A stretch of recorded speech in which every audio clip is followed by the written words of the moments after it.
Hello guys, ഇന്ന് ഞാൻ നിങ്ങൾക്ക് പറഞ്ഞു തരാൻ പോകുന്നത് നമ്മുടെ എല്ലാവരുടെയും വീട്ടിൽ ഉള്ള ഇലക്ട്രിസിറ്റി ബിൽ അത് എങ്ങനെയാണ് നോക്കുക എന്നാണ്. അപ്പോൾ ഇത് നമ്മുടെ ഇലക്ട്രിസിറ്റി മീറ്ററാണ്.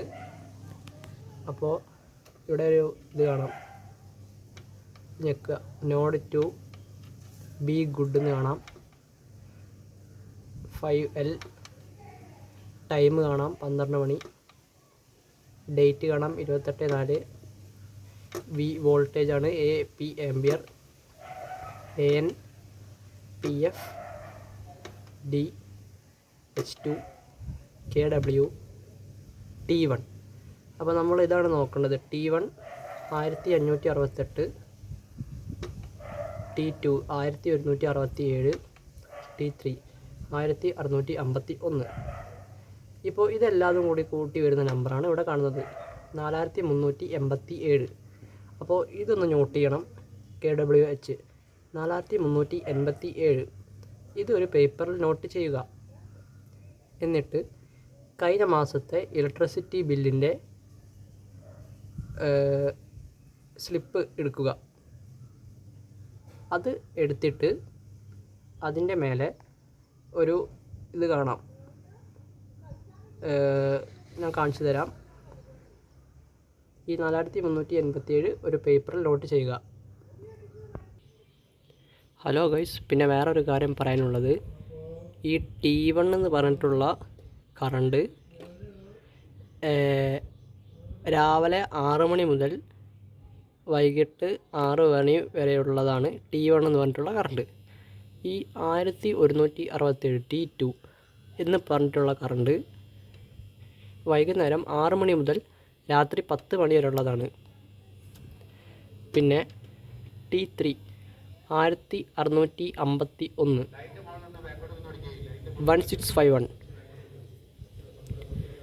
ഈ 1651 എന്ന് പറഞ്ഞിട്ടുള്ള നമ്പർ T3 ഇത് വൈകിട്ട് രാത്രി 10 മണി മുതൽ രാവിലെ 6 മണി വരെയുള്ള കറണ്ടാണ്. ഇത് എല്ലാതും കൂടി കൂട്ടിയിട്ടാണ് നമ്മുടെ കറണ്ട് ബിൽ നോക്കുന്നത്, 4387. അപ്പോൾ ഈ 4387 പേപ്പറിൽ നോട്ട് ചെയ്ത ശേഷം ഈ നമ്പറും കഴിഞ്ഞ മാസത്തെ KCB ബില്ലെടുക്കുക. എന്നിട്ട് ഞാൻ കാണിച്ചു തരാം, KCB ബില്ലെടുത്തിട്ട് കാണിച്ചു തരാം. അപ്പോൾ ഗൈസ്, ഇതാണ് നമ്മുടെ KCB ബില്ല്, കഴിഞ്ഞ മാസത്തെ ബില്ലാണ്. അപ്പോൾ ഇവിടെ കാണുന്നത് പോലെ ഇവിടെ കണ്ടോ യൂണിറ്റ്, എത്ര യൂണിറ്റ്, KWH. അപ്പോൾ ഗൈസ്, അപ്പോൾ ഞാൻ പറഞ്ഞു വന്നത് നമ്മുടെ കറണ്ട് ബില്ലിൻ്റെ എങ്ങനെയാണ് നോക്കുക എന്ന് വെച്ചാൽ, ഇതിൽ യൂണിറ്റ് എന്ന് പറഞ്ഞിട്ട് കാണാം, KWH കറണ്ട്. ഇത് കഴിഞ്ഞ മാസത്തെ യൂണിറ്റാണിത്, അത് 4156. ഓക്കെ, 4156. ഇത് നമ്മൾ നോട്ട് ചെയ്യണം, ഒരു പേപ്പറിൽ നോട്ട് ചെയ്യണം. ഓക്കെ, അപ്പോൾ ഗൈസ്, നമ്മൾ കാൽക്കുലേറ്റർ എടുത്തു. കാൽക്കുലേറ്റർ എടുത്തിട്ട് മറ്റേ ഫസ്റ്റ് നമ്മൾ മീറ്ററിൽ നോക്കിയ ബില്ല് അടിച്ചു കൊടുക്കണം. 4387. 4387 മൈനസ് ഇപ്പോൾ നമ്മുടെ കഴിഞ്ഞ മാസത്തെ ഇലക്ട്രിസിറ്റി ബില്ലിൽ ഉണ്ടായ ആ നമ്പർ അടിച്ചു കൊടുക്കണം. ഇതാ ഈ ബില്ല് അടിച്ചു കൊടുക്കണം, 4156.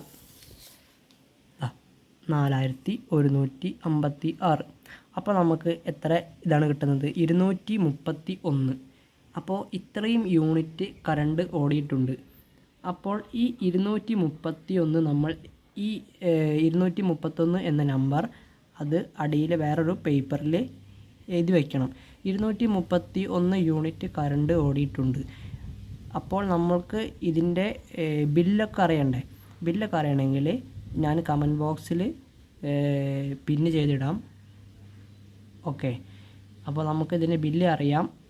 ബില്ല് അറിയണത് പരിപാടി ഞാൻ കാണിച്ചു തരാം. ഇതാണ് KCB ബില്ലിൻ്റെ KCB ബില്ല് നോക്കാനുള്ള ഇത് ഞാൻ കമൻറ്റ് ബോക്സിലിടാം.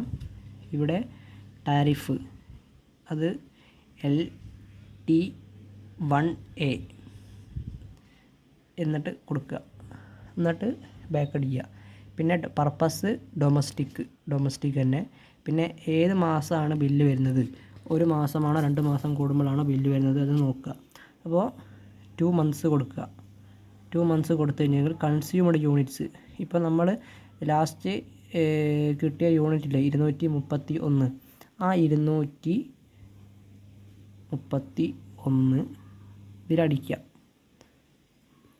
എന്നിട്ട് 3 phase ആണോ സിംഗിൾ ഫേസ് ആണോ നോക്കുക. അപ്പോൾ നമുക്ക് സിംഗിൾ ഫേസ് ആണ്. അപ്പോൾ സിംഗിൾ ഫേസ് ആണെങ്കിൽ സബ്മിറ്റ് എന്ന് പറഞ്ഞ ഓപ്ഷൻ ഉണ്ട്. സബ്മിറ്റ് എന്ന് പറഞ്ഞ ഓപ്ഷൻ കൊടുക്കുക. അപ്പോൾ ഇപ്പോൾ റെഡി ആയിട്ട് ഇപ്പോൾ വന്നിട്ടുണ്ട്. അപ്പോൾ ഗൈസ് നമുക്ക് ഇലക്ട്രിസിറ്റി ബില്ലിൻ്റെ കാൽക്കുലേറ്റർ എന്ന് പറഞ്ഞിട്ടുള്ള ഇതിൽ കൺസ്യൂമഡ് യൂണിറ്റ്സ് 200 അത് ഗൈസ് ചില സാങ്കേതിക കാരണങ്ങളാൽ അത് സ്റ്റക്കായി പോയതാണ്. കുഴപ്പമില്ല, വന്നു. Consumed units 231. അപ്പോൾ സിംഗിൾ ഫേസ് ആണോ 3 phase ആണോ എന്ന് കൊടുക്കണം. സിംഗിൾ ഫേസ് ആണ്. എന്നിട്ട് നമ്മൾ ഇവിടെ സബ്മിറ്റ് കൊടുക്കുക. സബ്മിറ്റ് കൊടുത്തിട്ടുണ്ടെങ്കിൽ ഇത് നമ്മുടെ ഇലക്ട്രിസിറ്റി ബില്ല് എത്രയാണെന്ന് നമുക്ക് ഇതിൽ കാണാം. Energy charge 880. അപ്പോൾ നമുക്ക് ഇതിൻ്റെ മേലേക്ക് ഇങ്ങനെ നോക്കിയാൽ നമുക്ക് കാണാം എനർജി ചാർജ് ഡ്യൂട്ടി. എനർജി ചാർജിൻ്റെ പൈസ 887, duty charge 88, fuel charge 20, fixed charge 170, meter rent 12, monthly fuel surcharge KCB limited 23, FC subsidy -40, meter rent 1.08, meter rent state GST 108, EC subsidy -103.50 പൈസ. Total amount 1061. അപ്പോൾ 1061 രൂപ നമ്മൾ KCBക്ക് അടയ്ക്കേണ്ടിയിരിക്കുന്നു. ഇത് നിങ്ങൾ KCB വഴി വഞ്ചിക്കപ്പെടാതിരിക്കാൻ നിങ്ങൾക്ക് ഈ വീഡിയോ ഉപകാരപ്പെടും. അതുകൊണ്ടാണ് ഞാൻ ഇങ്ങനത്തെ വീഡിയോ ചെയ്യുന്നത്. നിങ്ങൾക്ക് ഇത് ഇഷ്ടപ്പെട്ടെങ്കിൽ, ഞാനിപ്പോൾ ചെയ്ത വീഡിയോ നിങ്ങൾക്ക് ഇഷ്ടപ്പെട്ടെങ്കിൽ ഷെയർ ചെയ്യണം, ലൈക്ക് ചെയ്യണം, സബ്സ്ക്രൈബ് ചെയ്യണം. കൂടുതൽ വീഡിയോയുമായി ഞാൻ ഇനിയും വരും. ഇതേമാതിരി ഇലക്ട്രിസിറ്റി ബിൽ കാൽക്കുലേറ്റർ ഇതിൻ്റെ ലിങ്ക് ഞാൻ കമൻറ്റ് ബോക്സിൽ പിൻ ചെയ്തിടാം. നിങ്ങൾക്ക് ഉപകാരപ്രദമാണെങ്കിൽ നിങ്ങൾ ഷെയർ ചെയ്യാനും കമൻറ്റ് ചെയ്യാനും സബ്സ്ക്രൈബ് ചെയ്യാനും ലൈക്ക് ചെയ്യാനും മറക്കരുത്. Okay, thank you. ചില സാങ്കേതിക കാരണങ്ങളാൽ ഇത് ചിലപ്പോൾ സ്റ്റക്കായി പോകുന്നുണ്ട്. അത് പ്രശ്നമില്ല, അത് ബാക്ക് അടിച്ചിട്ട് ഒന്നുകൂടി കയറിയാൽ റെഡി ആയിരിക്കും കേട്ടോ. Thank you.